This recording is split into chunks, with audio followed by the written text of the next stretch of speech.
Welcome back to Proxy, everybody, and today we're going to be talking about Craftworld Eldar Death Jesters, the Skullfuckers of 10th Edition. So, as you guys may know, Death Jesters have appeared in several competitive lists and tournaments and things like that for the Craftworld Eldar, and for good reason. And that is simply due to the fact that they have an airtight combination of abilities that allows them to produce a lot of damage while remaining relatively safe. And as a side note, they are one of the coolest models in the entire range of Harlequins. Seriously, bar none, these are the most badass looking models in the entire range. And that's just without argument. I don't think you could argue that there's a single Harlequin model that looks better than the Death Jester, which is awesome. So not only does he have awesome rules, but he looks cool too. So without further ado, let us go ahead and jump right into it and talk about the Death Jester in 10th edition. But first, a quick overview of today's video. We're going to be reviewing the stats, weapons, and special rules of the Death Jester, their strengths and weaknesses, their combos and synergies, and lastly, the role Death Jesters play in an Eldar army and how to make the most out of them. So, starting with the Death Jester's stats, he's coming in at movement 8, which is average for Harlequin units. It does give him a bit of extra threat range on his weapon. He has a 6+ save, which is garbage, but that is mitigated by his 4+ invulnerable save. So like I stated in my previous video, all Harlequin units got their 4+ invul back. So that's pretty nice, although he often won't have to use it. As for his ranged weapon, he comes with something called a Shrieker Cannon, but it's basically just a shuriken cannon, except it has devastating wounds, which of course is much better, and it also hits on a 2+. So yeah, it doesn't have the sustained 1 that a normal shuriken cannon has, but I would argue that devastating wounds with his abilities more than makes up for it. His melee weapon is basically garbage. It's better than, a normal combat weapon, but it's nothing to write home about. He does hit on a 2+, it's strength 4, AP 0, damage 1. You never want this guy in combat, but if he is in combat, he's not going to do that well. He may get a wound or two and then probably die, if you're lucky and get the chance to attack back at all. As for his abilities, he has the lone operative ability, so he cannot be targeted outside of 12 inches. This is a very important factor in allowing him to maintain his consistent damage over the course of the game. He forces battle shock tests on enemy units he destroys models from, which is awesome. It's a little nice something to have. And then probably the best ability this guy has, which makes him super effective, is Cruel Amusement. So what it does is it basically allows one Death Jester in your army to choose one of 3 firing modes when he shoots in the shooting phase. You can pick Sustained Hits 3, Precision, or Ignores Cover. Obviously, you're never going to pick Ignores Cover because that's the weakest of the bunch, but Sustained 3 and Precision are massive, especially when combined with things like Strands of Fate, and of course the enhancement Fate's Messenger. Basically turning this guy into an absolute blender who can deal with heavy infantry very effectively and also characters if needed. As for its points cost, he only costs 70 points, and that's a very low price to pay considering what he can get. He is 85 with the Fate's Messenger. You most likely do want to give him that ability, or enhancement I should say, because that's just a fantastic enhancement for him, which will multiply his damage considerably. So you do want to give him that. So at that, he's going to cost 85 points, but he is worth every single point if you do. As for his keywords, he has the infantry keyword, so can move through terrain and ruins with ease. This includes being able to hop up to second story ruins 6 inches above enemies so that he can benefit from the plunging fire bonus. Okay, so what are the Death Jester's strengths and weaknesses? So his strengths are he's very hard to target. Not only does he have the lone operative ability, but you also have access to Phantasm, so you can keep him out of that lone operative range so that he can't be targeted whatsoever. So if an enemy moves close to you, you can just spend that command point, Phantasm back, and now that enemy unit can't target him anymore.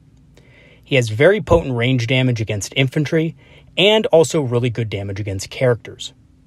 Against infantry, you're going to want to combine Fate Dice with Fate's Messenger to get a minimum of 9 attacks. Yes, that's right, 9 attacks with the Shuriken Cannon. And if you're going against a character, you'll still want to combine those to make sure that you get some devastating wounds. So instead of using Fate's Messenger on the hit roll and a Fate Dice on the hit roll, you're going to use a Fate Dice on the wound roll to proc those devastating wounds. And lastly, he does also force Battle Shock on units that lose models to his shooting attacks. This isn't that great, but if you're going to want to shoot other things at that said unit, it can prevent some stratagems from being used later on in the turn. So it's not completely useless, it just might not help out that much. It's a little bit situational. As for his weaknesses, he's weak in close combat. I mean, you don't want him in combat, there's ways to get him out of combat, but if you do find him in combat, he's probably dead. And only one Death Jester can use his ability in the shooting phase. So you can't have multiple of these guys using that Cruel Amusement ability multiple times in a turn. You can only have one Death Jester in your army use that ability. So you are a bit limited in that if you want to take multiple Jesters, but if you just take one, it's not even a weakness. And this guy is largely considered one of the best lone operatives in the game. So he really doesn't have that many weaknesses. And I've even had some success with him, believe it or not, targeting vehicles and actually plunking off wounds off of vehicles. So, you know, he certainly doesn't lack hitting power, that's for sure. As for the combos and synergies that the Death Jester can be a part of, he can reroll wound rolls when coming out of a Falcon, so that's great with devastating wounds. Just think about this for a second. Turn 1, hopping out 3, moving 8 inches, shooting something that your opponent may have thought was out of his range, re-rolling all his wounds against that target, and getting a bunch of devastating wounds on top of all the sustained hits that he's going to generate. That is absolutely insane, and because he's a lone operative, he's probably going to be safe to most shooting attacks afterward. So, there's just not a lot an opponent can do against that, just because you have such a high threat range, you're protected in a Falcon turn 1. On top of that, you know, you are a lone operative as well, so you can't easily be shot at. So there's a good chance that not only will you be able to do damage with him when you're coming out of a Falcon, but your opponent won't be able to target him that easily. You can also use a Viper to remove a unit's cover, give him a little bit of extra damage. This does help considerably against the attacks that don't proc devastating wounds. Shroud Runners can give him lethal hits, and even though this doesn't synergize with devastating wounds, it will push a few auto wounds through, considering you do want to proc those 6s to hit, right? So you're already going to be using Fate's Messenger and Fate Dice to proc those 6s to hit. Those do count as unmodified dice rolls. So you will be getting a lethal hit in addition to those sustained hits. Now keep in mind that the sustained hits are not also lethal hits. It's only going to be the original 6s that proc lethal hits. So just keep that in mind as well. You're not going to get like, 6 or 9 auto wounds with, with your Death Jester. But it can help a little bit. Rangers can tag characters for the Death Jester to finish off, so this is also very effective. Rangers can plunk a few wounds on a character, and a Death Jester will on average do about 4 devastating wounds to a character, so you can easily deal with most characters in the game between Rangers and a Death Jester.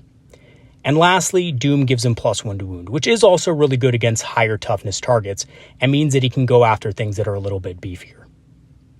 So things that have toughness 6, things like Nurgle Terminators, or perhaps some Custode units that have toughness 6 or 7, that means that this guy can hit better against those models. So what is the role of Death Jesters in an Eldar army, and how do you make the most out of them? So basically, Death Jesters are just infantry blenders. They provide consistent damage over the course of the game, and they have very little risk to themselves because they are lone operatives. They are one of the most, if not the most, cost-efficient models in the entire index. When you consider Fate's Messenger and a Fate Dice, you're getting 9 shots minimum, with a good chance of getting 12 shots per round of shooting, which is absolutely insane. So just think about that for a second.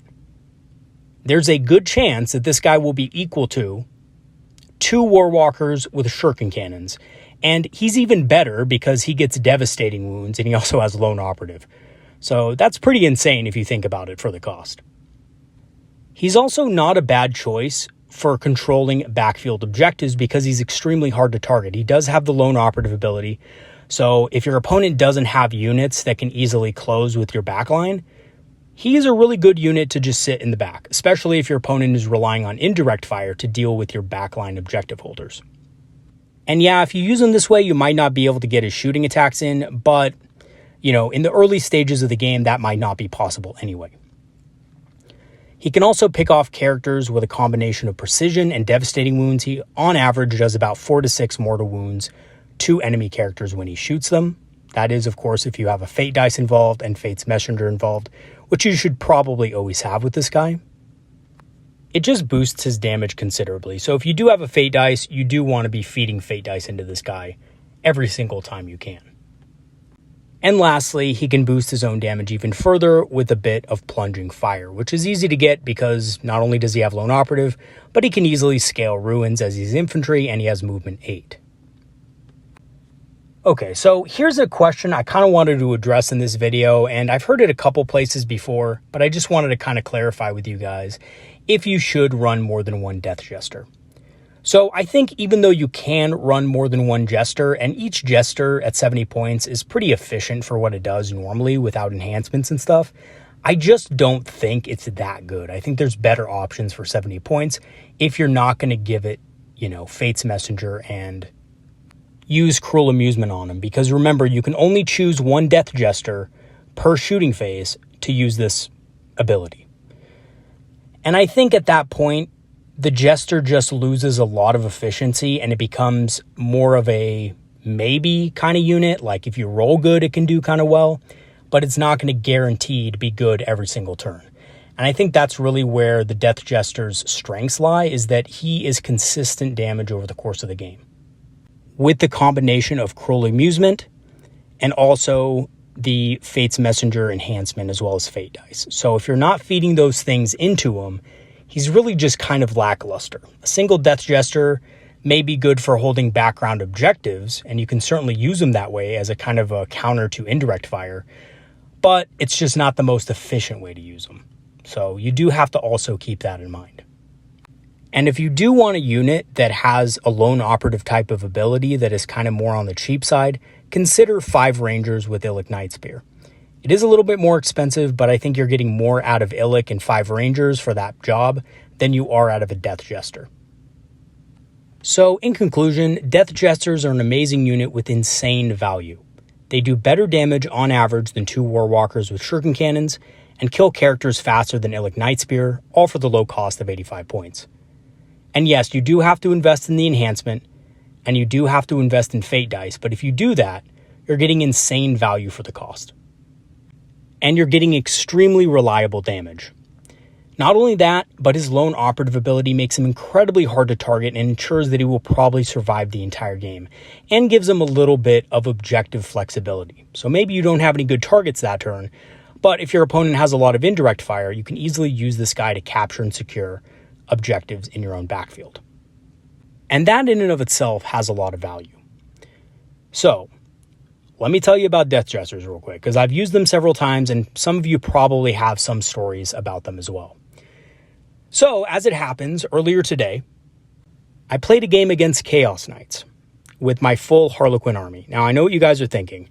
I got stomped. And I did. I lost pretty badly. I think one of the things I can say about all Harlequin armies is they do lack the tools to deal with things like Imperial Knights and Chaos Knights, for sure. However, there was one model in my army who did an excellent job and had me laughing every single turn, and that was the Death Jester. The reason why, I don't know why, maybe it was just my rolling, but he was consistently doing like 4 to 6 mortal wounds to everything he shot at. And even one turn, I spiked on my damage. I got 5 6s on my wound rolls, believe it or not. And I was able to score like 10 mortal wounds on a war dog. So just imagine the look on my opponent's face as his war dog takes 10 mortal wounds from a Death Jester. Pretty awesome model. And at the end of the game, I calculated how many points of damage he actually did, and it was like over 500 points of damage.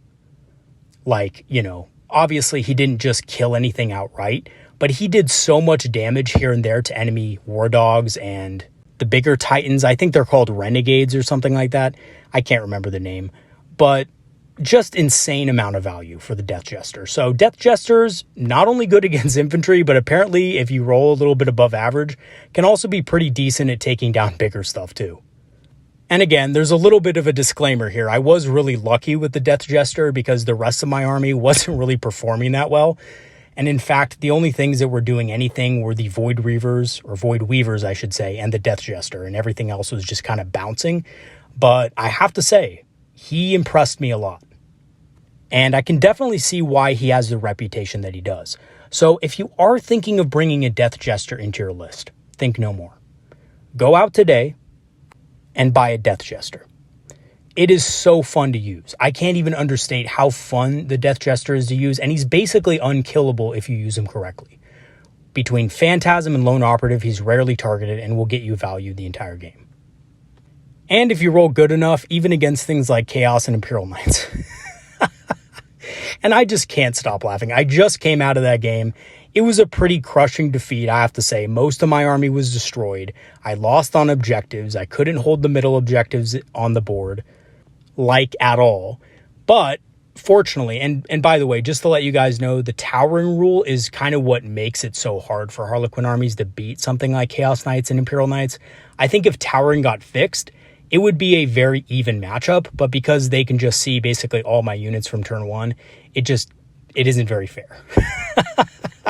Let's just say it like that. It's not very fair to get just basically swamped turn one with a bunch of high strength shooting. But I have to say, even though I lost the game pretty badly, I did have a lot of fun. I did learn a lot of things about Chaos Knights and the Harlequins.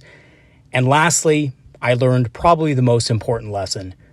Don't fuck with the Death Jester. And my opponent certainly learned that too, as he was never really able to kill it, and he was laughing all the way back into the webway. And on that note, everybody, that's going to be the end of today's video. Thanks for watching. Thank you, by the way, to all of my patrons and supporters who have supported the channel over the last months. Your help has been greatly appreciated. If you do want to join Patreon, we do have free trials set up. You can join for free, and that gives you permanent access to our Discord community where you can talk about Eldar strategy, tactics, and of course, hobbying with fellow Eldar enthusiasts. I do also have a channel store page for those of you who are interested in grabbing some Eldar-inspired apparel to rep your favorite faction at your local game store. I will go ahead and leave the link in the description for that as well. All right, everybody, that's going to be it for today. Peace out. See you guys next time. Have some great games this week, and I'll see you guys later. Have a good one, everybody. Peace out.